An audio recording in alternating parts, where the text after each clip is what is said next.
Halo, apa kabar semua? Jumpa lagi bersama Asiri, alur singkat cerita film. Seperti biasa, kami akan menemani kalian dari kegabutan atau aktivitas apa saja yang tidak berguna sama sekali. Bagi kalian yang sedang bingung mencari film, kami akan sajikan alur cerita film apa saja yang membuat kalian semakin tegang dan bergairah. Film yang dibahas kali ini berjudul Oshin, dirilis pada tahun 2013.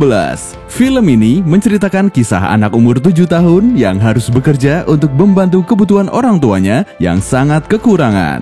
Seperti apakah kisahnya? Daripada membuat kalian semakin penasaran, langsung saja ke alur ceritanya.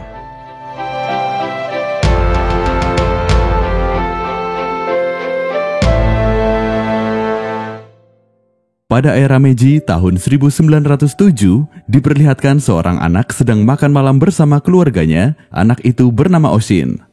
Di tengah acara makan itu, ayah Oshin menyuruhnya untuk bekerja menjadi pembantu di rumah orang kaya. Hal itu dikarenakan kondisi keluarga yang sangat kekurangan. Pada awalnya, Oshin menolak perintah ayahnya karena dia masih berumur 7 tahun dan masih ingin melanjutkan sekolah. Namun setelah merenung, akhirnya Oshin menuruti perintah ayahnya, lalu ibunya memberikan kimono dan boneka, sedangkan neneknya memberikan bekal 50 yen.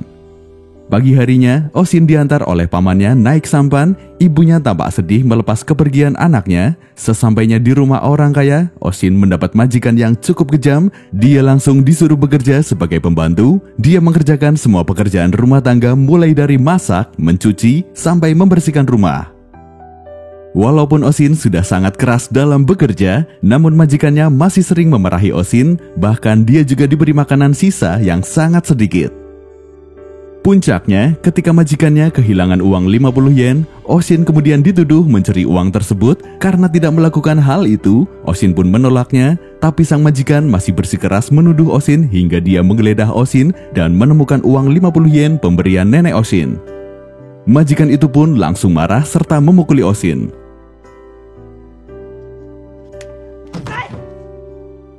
Pagi harinya, ketika Oshin mau mencuci baju di sungai, Oshin yang masih merasa sedih memutuskan untuk lari dari majikan yang kejam itu.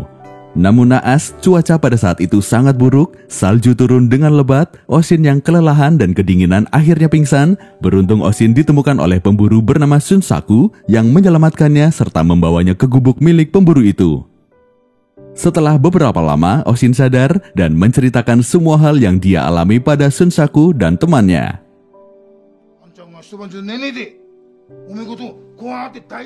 Setelah mendengar cerita Oshin, Shunsaku berniat mengantar Oshin pulang ke rumahnya. Mendengar hal itu, Oshin pun menolak. Dia tak mau pulang karena khawatir akan dimarahi oleh ayahnya, apalagi dia tak membawa uang. Oshin pun memohon pada Shunsaku agar dia tidak dipulangkan. Dia juga berjanji akan menjadi anak baik. Sementara itu, di rumah majikan, sang suami majikan menemukan uang 50 yen yang tadi menjadi persoalan. Pada hari berikutnya, Shunsaku yang pergi berburu tiba-tiba pulang dengan kondisi luka berat, entah apa sebabnya. Oshin kemudian merawat Shunsaku hingga dia pulih. Semenjak itulah kedekatan Oshin dan juga Shunsaku terjalin. Oshin banyak diajari membaca, bermain harmonika, hingga berburu oleh Shunsaku. Hingga pada suatu ketika Shunsaku tetap akan mengantar Oshin pulang. Oshin pun menangis, dia tetap tak mau pulang. Shunsaku menasihati Oshin agar jangan menangis atau cengeng. Agar Oshin berhenti menangis, tak lupa Shunsaku juga memberikan harmonika miliknya untuk Oshin sebagai kenang-kenangan. Kemudian Shunsaku mengantarkan Oshin pulang. Di tengah perjalanan, mereka bertemu dengan sekelompok polisi yang tengah melakukan patroli di hutan. Karena dianggap mencurigakan, Shunsaku dan Oshin lalu diperiksa serta digeledah. Karena hal itu terjadilah pertikaian antara petugas dan juga Shunsaku. Ketika hendak melarikan diri, nasib malang menimpa Shunsaku. Dia ditembak hingga dia tewas. Oshin hanya bisa meratapi kepergian temannya itu.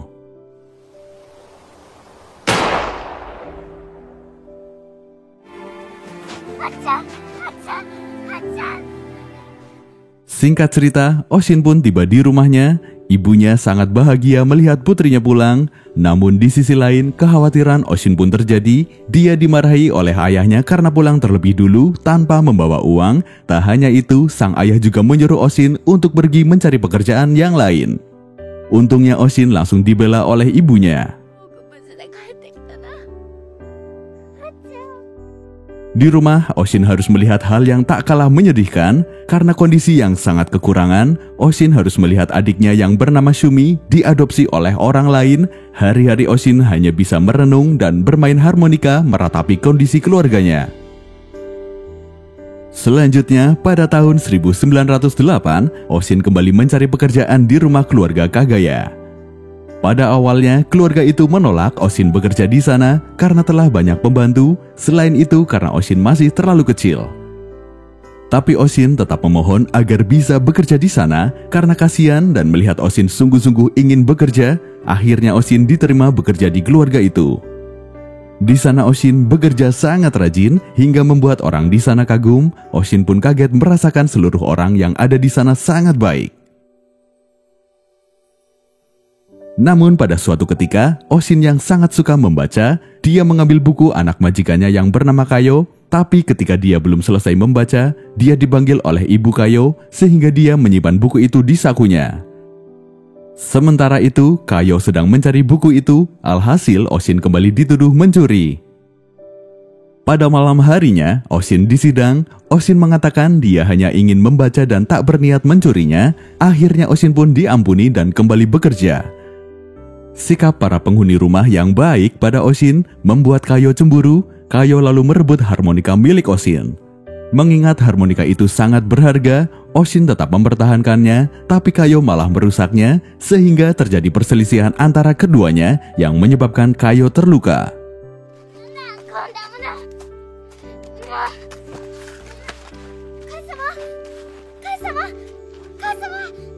Akibat hal itu, Oshin kembali disidang. Kali ini Oshin terpaksa diusir karena sudah dianggap keterlaluan. Namun ketika Kayo pulih, salah satu pembantunya mengatakan jika selama sakit, Oshinlah yang membuatkan makanan untuknya. Selain itu, sebelum pergi, Oshin juga memberikan boneka miliknya untuk Kayo. Kayo yang sadar jika itu adalah kesalahannya, memohon pada neneknya agar Oshin tidak diusir dari rumah itu. Semenjak itu, Kayo dan Oshin menjadi sahabat. Suatu ketika, Oshin diajak oleh Kayo ke suatu perayaan hari besar.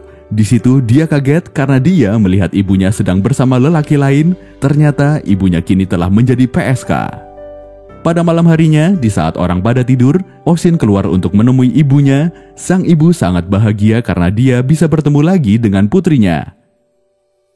Oshin kemudian bertanya pada ibunya apakah dia bisa tinggal bersama ibunya lagi. Sang ibu mengatakan jika sekarang dia tak bisa lagi bersama ibu. Lalu sang ibu juga mengatakan dia terpaksa menjadi PSK karena nenek sedang sakit keras sehingga membutuhkan biaya pengobatan. Sang ibu memberi nasihat pada Oshin agar dia harus menjadi lebih baik apapun yang terjadi, dan ibunya juga berpesan agar Oshin tidak melupakannya. Sesampainya di rumah Kagaya, Oshin menangis tanpa diduga nenek Kagaya melihatnya. Kemudian sang nenek pun menasehati Oshin bahwa hidup memang tak mudah dan nenek berjanji akan selalu ada untuknya. Hal serupa juga dikatakan oleh ibunya Kayo yang mengatakan dia tak mau melihat Oshin bersedih lagi. Di rumah itu, Oshin sudah dianggap seperti keluarga sendiri. Sementara itu, nenek Oshin sakitnya semakin parah. Kayo yang tahu perasaan sahabatnya lalu menyuruh Oshin pulang menemui neneknya. Tak lupa dia juga memberikan kimono miliknya untuk kenang-kenangan.